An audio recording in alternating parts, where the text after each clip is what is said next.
Esa imagen que ustedes ven en negro la tomé yo entrando en Afganistán hace un año y poco. Es el río Oxus, es el río Amu Daria. Actualmente se llama Amu Daria, antiguamente se llamaba Oxus. Y es la frontera natural entre Tayikistán y Afganistán. Cuando uno lo cruza a pie, como lo crucé yo, tiene que cruzar un puente infinito sobre un río que es 8 o 10 veces de ancho el Guadalquivir, en su parte más estrecha. O sea, la parte del Oxus más estrecha es 10 veces más ancha que el Guadalquivir. Y llega efectivamente a Afganistán, al Afganistán talibán, pero bueno, eso no tiene nada que ver. Ese es el río que Alejandro cruzó en el siglo IV a.C. a lomos de los caballos, no solo él, sino todo su ejército, a los lomos de los caballos, asidos a las crines, asidos a las colas. Rellenaron también las tiendas de campañas, que eran de cuero, de paja, y con ellas construyeron flotadores, asidos a ellos, en medio de una corriente asesina que yo vi en medio del verano, que baja del deshielo de las montañas y que daba miedo. Cruzaron con muy pocas bajas. Y dentro de Afganistán cruzaron además el Hindu Kush. Yo también lo crucé en un taxi.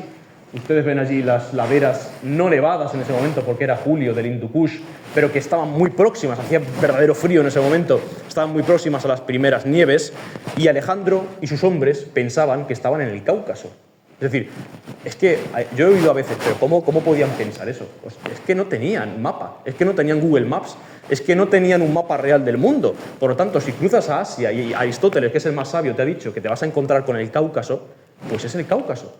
Además, Aristóteles les dijo que cuando subieran a ese Cáucaso, que era el Hindu Kush, a sus cimas, verían a un lado Grecia y a otro lado el océano exterior, o sea, el fin del mundo. Y Alejandro, cuando subió a las cimas del Hindu Kush, no veía nada más que montañas. Y no entendía qué estaba pasando ni dónde estaba, y se dio cuenta efectivamente en ese momento de que el mundo era mucho más grande de lo que le había dicho Aristóteles. Estos ríos son los que vemos que cruzó Alejandro, o sea, no es un riachuelo. Es un ejército de 30.000, 40.000, 50.000 hombres a lomos de los caballos a nado en ríos llenos de corrientes, ríos de aguas gélidas, como el Danubio, el Istro se llamaba, o el Oxus, que es la actual Amu Daria. Incluso hubo proyectos increíbles en vida de Alejandro que decían, por ejemplo, que su grandeza era tal, en vida, estamos hablando, su grandeza era tal, que se merecía que se le construyera un coloso tallando una montaña. Y hubo una propuesta de un arquitecto, iba a decir, de una especie de constructor de la antigüedad, para que el monte Athos, que está actualmente en Grecia, fuera tallado con la imagen de Alejandro, con el brazo extendido y una ciudad fundada por el propio Alejandro en su mano. Sin embargo, el proyecto Alejandro le abrumó tanto que pensó que era demasiado y que eso sería solamente un culto digno de los dioses y que él solamente era un mortal, y lo rechazó. No solamente ese lado de gestas, de potencia, de conquistador tenía Alejandro, sino que cuando el rey Darío, el rey enemigo, que ha huido además cobardemente, que no se ha atrevido a luchar en contra del rey, que era mucho más joven y más inexperto se suponía que él, el rey que constantemente ha estado escondiéndose cobardemente, cuando ese rey muere, además traicionado por uno de sus hombres, por un afgano llamado Bessus, que le pegó una puñalada de mala manera y lo dejó tirado en el interior de un carro abandonado a orillas de un río, el rey de Persia, el hombre más poderoso del mundo, murió a orillas de un río de Asia, cualquiera, apuñalado por uno de sus hombres. Cuando Alejandro llega y ve la imagen, lo primero que hace es quitarse su manto, tapar el cadáver y mandarlo de vuelta a Persépolis, mandándolo de vuelta a las capitales, a las grandes capitales del imperio persa, a Takht Rustam, por ejemplo, donde se enterraban los reyes, para que recibiera un entierro digno de un rey. Yo creo que los gobernantes que merecen, por lo menos mi respeto, son los que respetan a otros gobernantes. No podía haber una mayor distensión entre Alejandro y Darío. Uno era el poderoso emperador de un imperio y el otro era el rey que pretendía hacerse con ese imperio. Lo lógico, si Alejandro viviera en esta época, sería que hubiera destruido el cuerpo de Darío, que lo hubiese tirado a ese mismo río, o que simplemente no le hubiese dado sepultura. Sin embargo, Alejandro, por ese honor que le movía, decidió enviarlo a enterrarlo con los honores de un rey. Y así surgió la historia de Sicándar, el buscador del mundo. Es como los persas nombraron a Alejandro. Iskandar, Sikander, Sikandar, así lo nombran en sus poemas épicos. Y es curioso que, aunque pasó conquistando por todas sus tierras, aunque en teoría destruyó el mundo que ellos conocían, solamente fue dejando leyendas positivas en los lugares por los que iba pasando.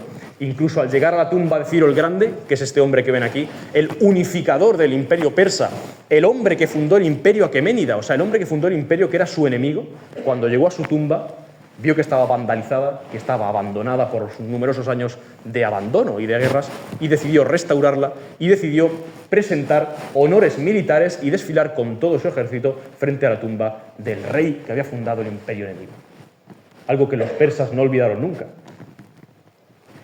Y aquí tienen ustedes una serie de adjetivos o una serie de títulos que el Iskandernameh, es decir, el romance de Alejandro, escrito en persa, le da al propio Alejandro. Pensando que está escrito por los vencidos, podríamos decir que dice solamente cosas malas. Al contrario, la imagen de Alejandro es que ni siquiera se corresponde con la realidad. Es que lo pintan incluso conquistando el mundo submarino, lo pintan conquistando el espacio, rindiendo al rey de China. O sea, la glorificación del enemigo es tal que es difícil de creer, pero esa es precisamente la grandeza de Alejandro. Lo llaman, por ejemplo, el Jehon Kesho, que es la primera cosa que vemos, que es el buscador o el conquistador del mundo. El conquistador del mundo. Lo llaman también el Tolebdonesh, que es el buscador de la inteligencia, del conocimiento. Y hay un verso en el Iskandernameh que me gusta mucho y lo he puesto aquí, y dice: Iskander Jehon Peimo But, que az het Jerot Ham Farotar But. Y significa: Iskandar, Alejandro, el buscador del mundo, el explorador del mundo era. Y hasta tal punto fue el buscador del mundo que que sobrepasó los límites de la inteligencia y del raciocinio humano. Con esto estamos acabando ya y simplemente quería decirles la última parte, quería referirles la última parte de la aventura de Alejandro en la India. Alejandro cruza Asia Central y llega a lo que hoy en día es Pakistán, pero bueno, hasta hace 70 años era la India, por lo tanto podemos considerar que llegó a la India. Y en el río Hidaspes libró una de las batallas más sangrientas de toda su campaña, en la que podrían haber ganado como podrían haber perdido. Efectivamente ganaron. Alejandro no perdió nunca una batalla, pero estuvo al punto de ver a su ejército destruido y la libró contra un rey indio que se llamaba Poro. En esta batalla Alejandro vio como uno de sus mejores amigos, que le había acompañado durante toda la vida, caía muerto, que era Bucéfalo, que era su caballo. Unas fuentes dicen que murió de viejo en la India, otras fuentes dicen que murió a consecuencia de las heridas de esta batalla, otras fuentes dicen que murió en la misma batalla. El caso es que murió muy cercano a esta y la película, intentando resumir los acontecimientos, lo plantea como que muere en la misma batalla. Y de hecho tienen ustedes aquí esta imagen, esta escena.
Ustedes pueden ver la locura absoluta de los griegos viendo a los elefantes, un animal que nunca habían visto, que los caballos se asustaban del olor de los propios elefantes y no querían avanzar.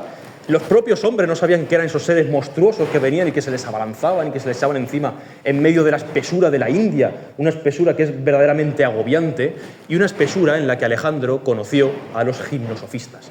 Los gimnosofistas, o filósofos desnudos, son lo que actualmente se llaman los brahmanes. Yo tuve el placer de encontrarlos este verano pasado. En ese caso, en esa foto, estaba en la ciudad de Jaipur, en el norte de la India, y bueno, pues estaba hablando con él, pero él no hablaba inglés y yo no hablaba hindú. Pero bueno, nos entendimos bastante bien, hasta cierto punto, pero nos entendimos, por lo menos lo que queríamos decir. Estuvimos hablando de la ciudad de Nares, de Varanasi, que está en el norte también de la India, haciendo referencias pues casi con gestos y con monosílabos, pero bueno, lo entendí. Y efectivamente Alejandro encontró aquí a dos personas sumamente interesantes, a dos de estos brahmanes, a Dandamis y a Kalana. Cuando Alejandro llegó y vio a esos filósofos medio desnudos, en taparrabos, en la selva húmeda y agobiante, como decíamos, de la India, les dijo que si deseaban unirse a su ejército, como exploradores, como filósofos. Los ejércitos no solamente tenían soldados, tenían exploradores, filósofos, geógrafos, prostitutas, las mujeres que se iban casando con los soldados, porque aquí pasan años y años y años y años, sus hijos, las mulas de carga, los animales para alimentación, es decir, era un mundo en sí mismo. Y les dijo que si querían unirse a su ejército. Y Dandamis, el primero de ellos, le respondió algo parecido a lo que le dijo Diógenes en Corinto. Le dijo que se fuera, que él no necesitaba nada de un rey mortal, que él solamente necesitaba cesar el ciclo de reencarnaciones en el cual estaba inmerso. Sin embargo, Calano sí se dejó impresionar por Alejandro y se unió a su ejército. Y algo muy curioso es que cuando Alejandro regresó de la India, de vuelta, por un motivo que vamos a ver ahora, y se encontraba en Babilonia, la ciudad que había conquistado, Calano, viéndose viejo y enfermo, decidió hacer un ritual que los hindúes hacían en ese momento, y es inmolarse en una pira ardiendo.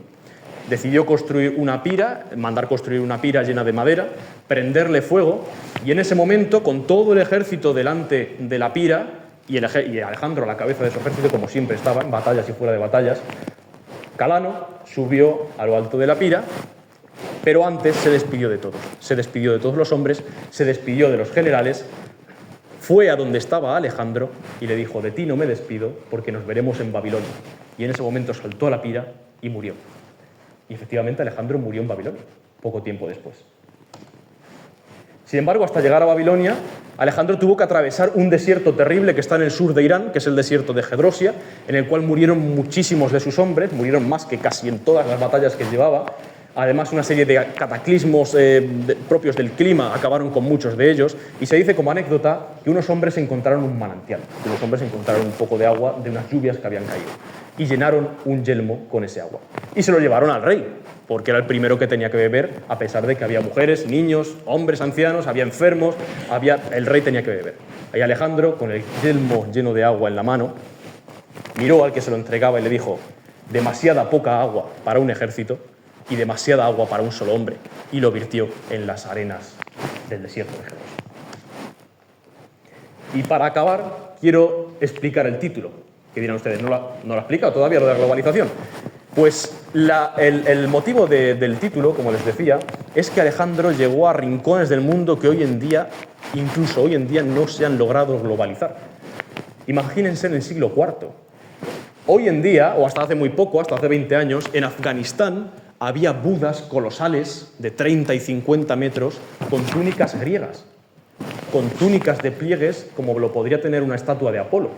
Eso es un resultado de la campaña propia de Alejandro, que creó un tipo de arte, que es el arte de Gándara, en el cual, por ejemplo, Buda tiene el pelo rizado, como Apolo. Las estatuas propias de Asia tienen rasgos mezclados con el arte griego, lo cual no deja de ser algo asombroso. Incluso esa globalización me atrevería a remarcarla también en la religión. Alejandro es el único ser no religioso, el único personaje no religioso que sale en la Biblia, en la Torá y en el Corán. Y sale con características bastante positivas. Incluso que algunos discípulos de Jesús, en medio de un mundo judío aparentemente ajeno a Europa, tuvieran nombres griegos como Felipe, Andrés o Pablo, se explica porque 300 años antes del nacimiento de Jesús había pasado por allí un griego, que era Alejandro Magno, conquistando. Y no solamente conquistando, sino dejando la estela del humanismo. Y por si alguno no entendía ese hermanamiento entre pueblos, ordenó a todos sus generales que se casaran con mujeres persas, con mujeres de lo que hoy es Irán, para fomentar no solo la unión de culturas, sino la unión de sangres. El último pedazo de la película en el que los propios hombres de Alejandro no entienden por qué tienen que mezclarse con persas, si ellos son griegos. Aristóteles les ha dicho que ellos son superiores, que es normal que esclavicen a los persas. ¿Cómo yo me voy a casar con una asiática? Tirano, es un nuevo mundo. Alejandro, por los dioses, ¡sé razonable! El objetivo era convertirlos en nuestros iguales. ¿Lo ganado? ¿Recuerdas lo que dijo Aristóteles? ¿Una asiática? ¿Qué significan unos votos de matrimonio para una raza que jamás mantuvo su palabra? ¡Aristóteles se equivocó! ¡Por todos los dioses! ¿Qué te hace a ti superior a ellos, Casandro? ¿Porque realmente lo eres? Eso lo crees tú y los que se parecen a ti. Alejandro.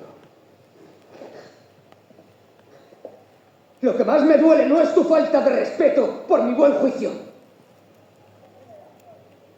sino tu desprecio por un mundo más antiguo que el nuestro.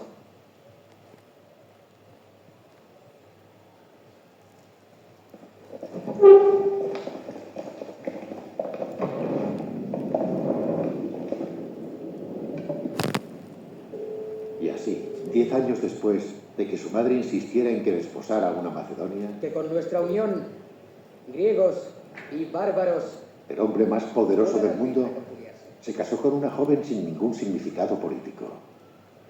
Roxana, ya la hemos conocido. Y ya sí que sí, el último capítulo, o sea, las últimas diapositivas son las que se adentran en lo que les he dicho, perdón, en esa parte de la Biblia, del Corán y de la Torá que habla de Alejandro.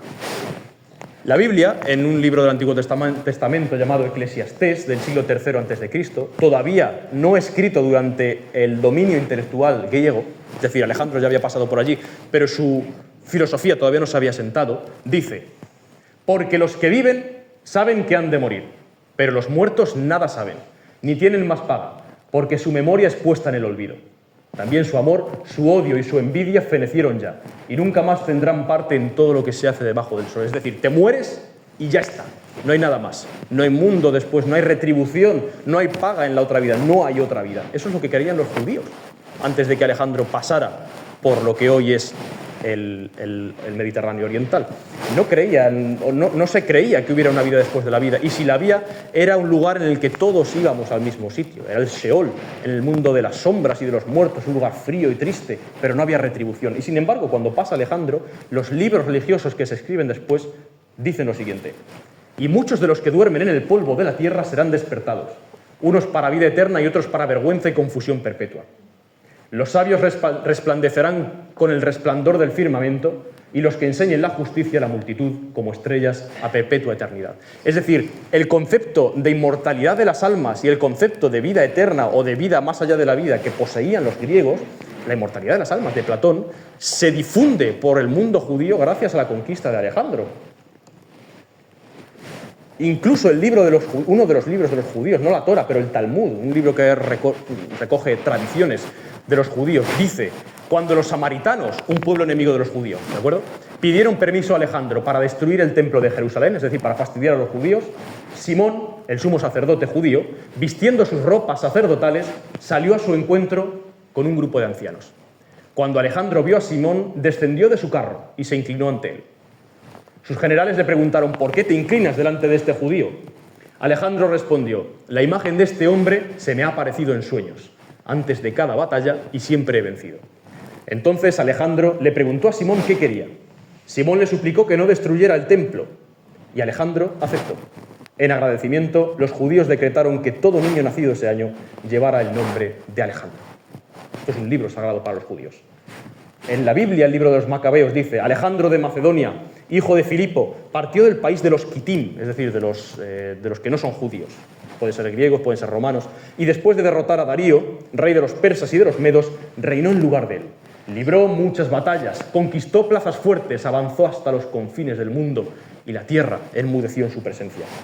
Y por último, el Corán, algo inaudito, recoge la presencia de Alejandro sin nombrarlo. Lo llama Dhul Qarnayn, que significa en árabe el de los dos cuernos, el poseedor de dos cuernos, en referencia a lo que hemos visto. Aquellos dos cuernos del dios Amon-Ra con los que se les representaba en las monedas, los llaman Dhul Qarnayn. Hay algunos algunos intérpretes del Corán que dicen que no era Alejandro, dicen que sí. Yo creo que es evidente que sí lo era. Dice: luego Alejandro siguió otro camino hasta que llegó al lugar donde sale el sol. Llegó a un valle entre dos montañas, donde encontró a un pueblo que apenas comprendía una palabra. Dijeron: oh Dhul Qarnayn, Gog y Magog, dos ciudades, están sembrando corrupción en la tierra. ¿Podemos darte un tributo para que construyas una barrera entre nosotros y ellos?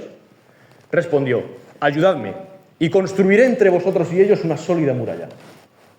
Traedme bloques de hierro. Luego los convirtió en fuego y añadió: traedme cobre fundido para verterlo sobre él. Así Gog y Magog no pudieron escalarla ni horadarla, y dijo: esto es misericordia de Allah, de mi Señor. Pero cuando se cumpla la promesa de mi Señor, es decir, cuando llegue el día del juicio final, la destruirá, porque la promesa de Allah, de mi Señor, es verdadera. Esto está en la Surat Al-Kahf, en el capítulo de la cueva. O sea, esto no me lo estoy inventando yo, pueden coger un Corán y verlo. Y sale Dhul-Qarnayn como un personaje verdaderamente benéfico. Sin embargo, Alejandro, como hemos dicho, murió temprano, quizá demasiado pronto. La muerte prematura siempre es un misterio. Que un hombre con el poder y la gloria que tenía Alejandro en ese momento por unas fiebres en 10 días muera.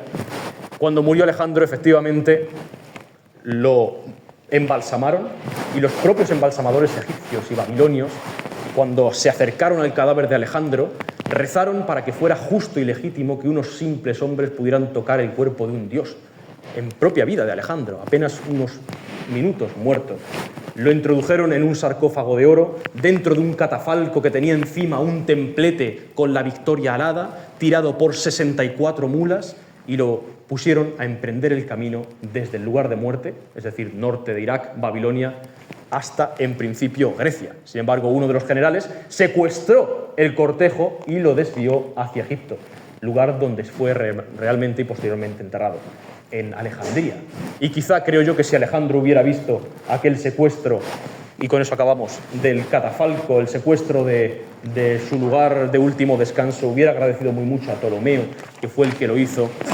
Eso, porque yo creo que Alejandro, desde el momento en que salió de Europa hacia Asia, en ningún momento miró hacia atrás ni tuvo el más mínimo interés de volver a ese lugar de enfrentamiento en el que se había criado, las peleas entre su madre, entre su padre, ese palacio cerrado, como vemos, de tensiones continuas.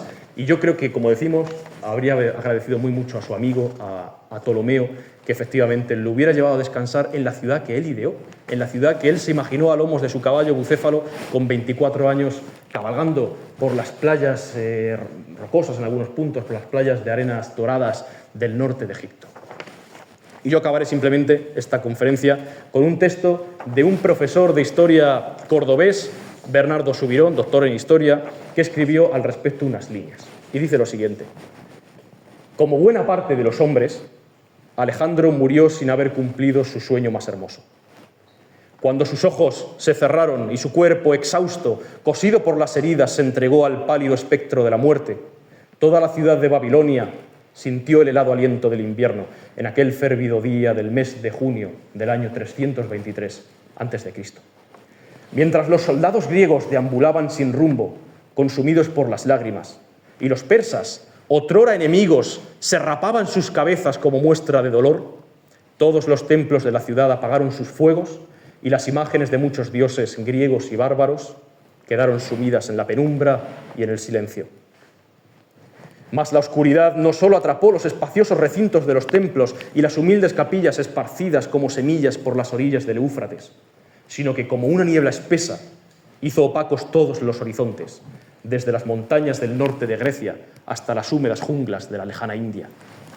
El mundo entero se preparó para volver del mundo de los sueños, pues el sueño de Alejandro no había sido conquistar Persia, ni devolver la libertad a las ciudades griegas sometidas al poder del gran rey Darío.